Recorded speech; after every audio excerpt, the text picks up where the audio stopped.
Oh no. It literally sent the whole system into shock. This is Brandon, I'm Sarah, and of course, our beloved Aiko. Frustrated by the ever-increasing cost of living, we sold everything, went out on a limb, and left our traditional life on land behind. We built a new kind of dream together, and now get to call this slice of paradise home. We're learning how to navigate this unique life off the grid and on the water, so grab a drink and join us for the ever-evolving adventure that is keeping afloat.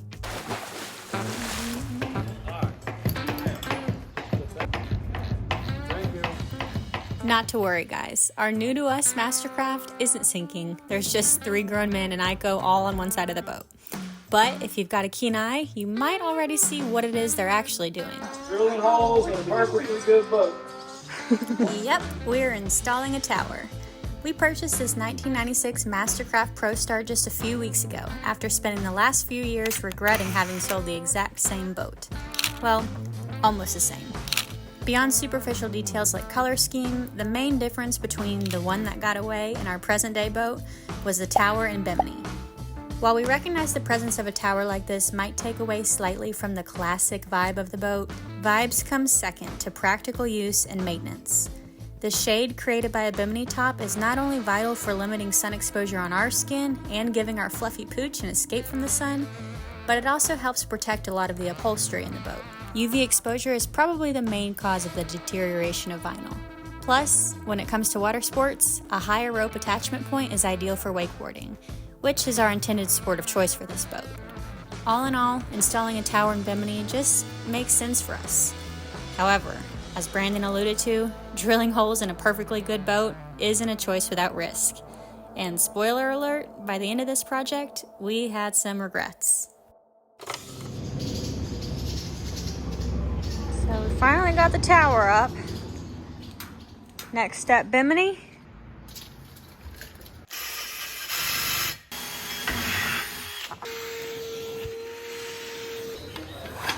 Alright, I threaded that wrong. Okay. So this actually goes on the other. So take that back a little bit. You know how usually when you assemble something, it's confusing at first and then makes more sense as you get closer to the end? Well, with this bimini top, the further along we got with it, the more we started feeling like something just wasn't quite right. It's under the tower. Maybe we just put it on there. Well, for it to be on wrong, everything seemed to fit real good. I don't know.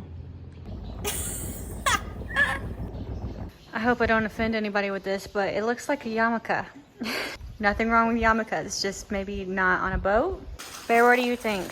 We thought we followed the directions and this is what happened. I don't know. Stay tuned.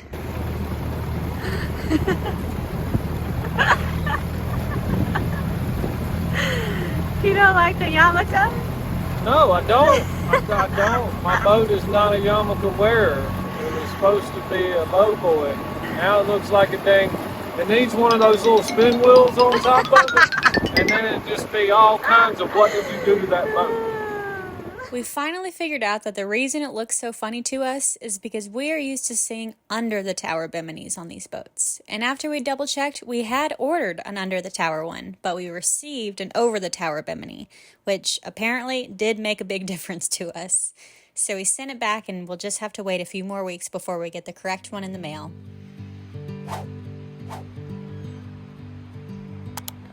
Man, look at this. The Mountain Laurel, they're just getting ready to open up and bloom. I fear that means we're gonna miss it. I guess I should tell you guys now, we won't have a video next week because we're going to the beach with my family. It's our annual fam vacay. Very excited. I don't think the Mountain Laurel bloom will keep us back, but I will be sad if we miss the peak of that. Ooh. Maybe it'll take a little bit longer. Oh, look at this one. It's already blooming.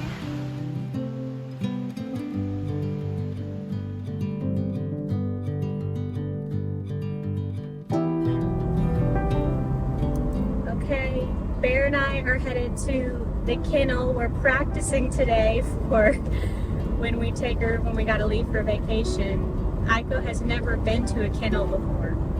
So we are like, I think it's more us that's nervous. I'm sure she'll be fine. But I will say, you know, in her old age, she's got less flexible. She's not quite as adaptive as she used to be. She's definitely kind of set in her ways. So she's gotten really nervous in the car lately. And you might could see her like she's kind of panting. She always does that. Sometimes it's like true hyperventilating. So we really don't like taking her away from home. But you'd be shocked how hard it is to find somebody that's willing to house sit / dog sit for us. You would think it would be easy. Like if I wasn't me, I would love to come house sit for somebody like us with a really cool setup like this, but we really don't know anybody like that who's willing to come, who's willing and available. We took Ica to the beach with us one time and we just would never do that again. It was so bad for her. Like the car ride, the whole time she was hyperventilating. She never calmed down. Like she was so stressed. And when we got there, of course it's the beach.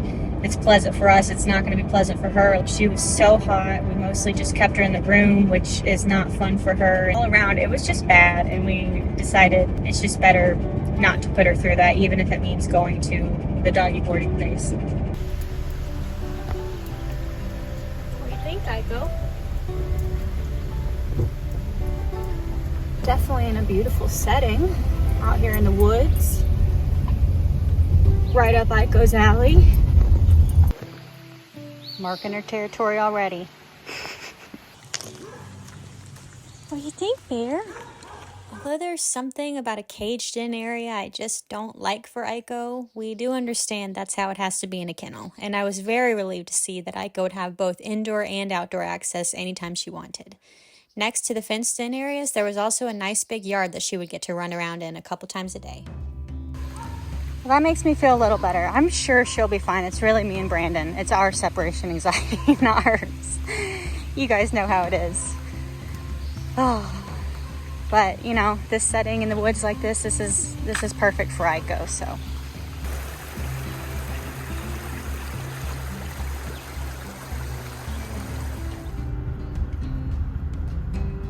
In other news, Ico and I on our way back home are going to stop by a lavender farm. They sell goodies and Mother's Day is this weekend, and so I would love to pick up a little gift there for my mom and also my older sister, who is now a mom.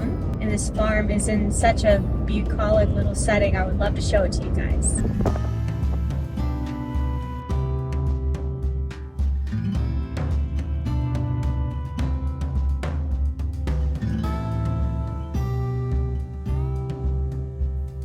I had such a lovely time chatting with Ken, one half of the couple that owns and stores this farm. As it turns out, they actually lived on a boat for many years too. After an impromptu tour of the farm, I perused the charming little gift shop in search of the perfect Mother's Day find. Ken said the lavender plants typically bloom in June and July, coloring this whole property with vibrant purple hues. So if you live in or ever visit the Robbinsville area, I would definitely recommend stopping by Marie's Lavender Farm up Yellow Creek and supporting this local small business. I wound up getting a couple dried lavender bunches and some roll-on stress relief, lavender and sage thingies. Super cute. I think that's perfect for Mother's Day. We almost made it back before the storm came. Almost.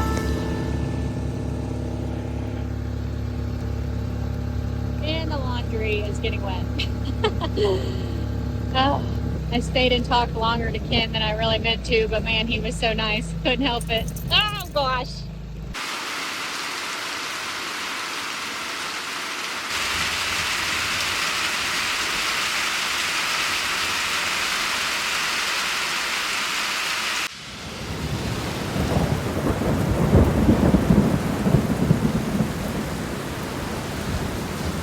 Oh no, that's not good.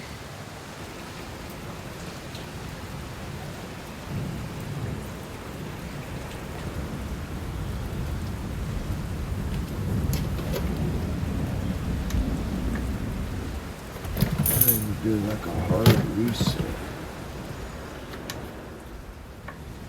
We have the manual here.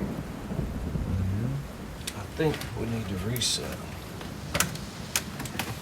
Let's see.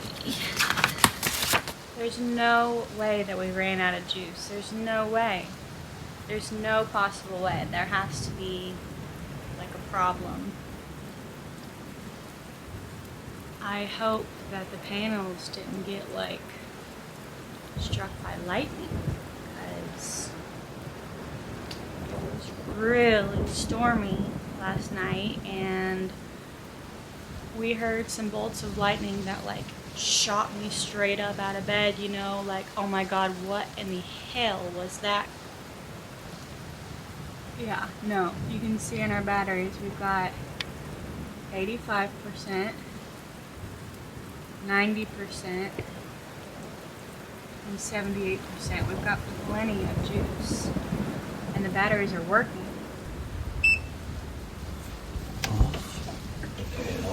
Come on.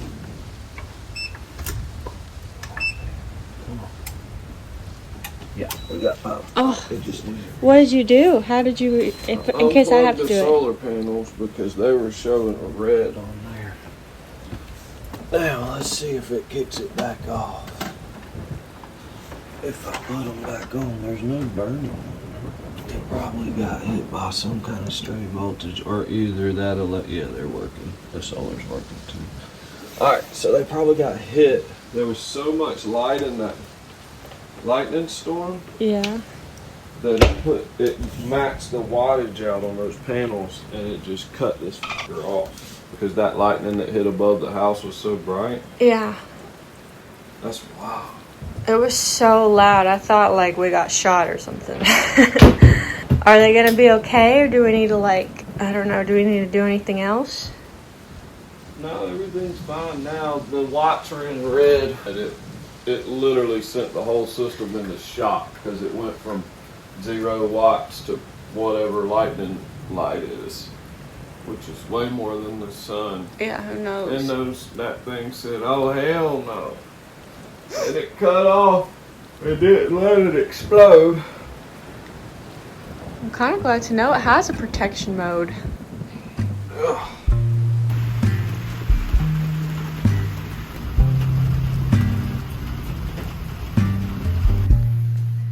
All right, we've gathered ourselves. We've got some coffee. So we woke up this morning after 65, 70 mile an hour winds last night. Crazy lightning storm, which was pretty cool, and the winds you can deal with. But there's no power in the house. And I had lightning hit the house one time, and we fried one of these batteries. So I was like, oh no. So I go over to the system, and everything's showing fine. It's just not putting out any power, and the solar panel input LED screen is flashing red. So I messed with it for a little while, finally figure out, get it reset.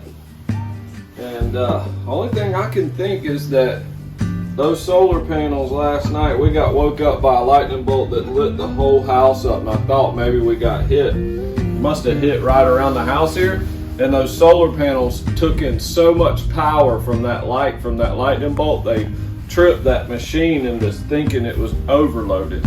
So thank God it cut off, but after reset, everything seems to be fine. Yeah, pretty wild. I guess they rate solar panels for sunshine, not lightning bolts hitting above your house. So something cool to learn this morning.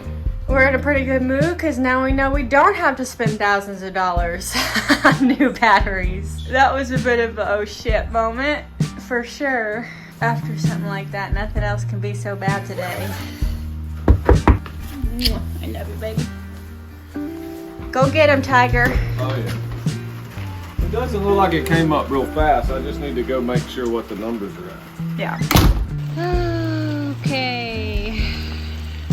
Time to start bailing. Hopefully this shows you how much rain, how crazy this storm was.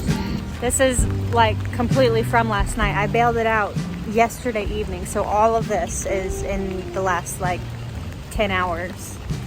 Shoo! So while I'm taking bear potty, Brandon's got to hightail it to the Marina for sure. The Marina has to be adjusted a lot more frequently than our house does because it's so big and so heavy. If you have it too loose, you know, allowing for more variation in water level change, then the weight of it as it swings back and forth could just snap those cables or drag the anchor. So it's a lot more important for it to be pretty tight and set exactly where it needs to be and not have too much slack. Whereas like our house, it's not nearly as heavy, it can have some slack, it can move around a little bit, it's okay. So we don't keep ours super tight so that we don't have to adjust it all the time, and that way if we're not home and it starts coming up, you know, a lot, it's no big deal. There's always enough slack. But the Marina is not like that. So anytime that we get a lot of rain like this, Brandon just has to hightail it there, because it's very, very plausible that with this amount of rain, the whole thing, the whole dock, the whole structure can pool underwater. Stakes are pretty high. He texted me a minute ago and he said that the power is out at the Marina, the power's out at the resort, Fontana Village. It's out for everybody on land in this whole area. So, I mean, this had to be one heck of a storm. It definitely is not just us today that's dealing with issues, and all things considered, I think we're on the lucky end of things. Everybody else is still without power and probably will be for most of the day today. Let's go. Good girl. With that disaster averted, we were definitely ready to escape to the sunshine for the coming week. Now by the time y'all see this, we'll already be back.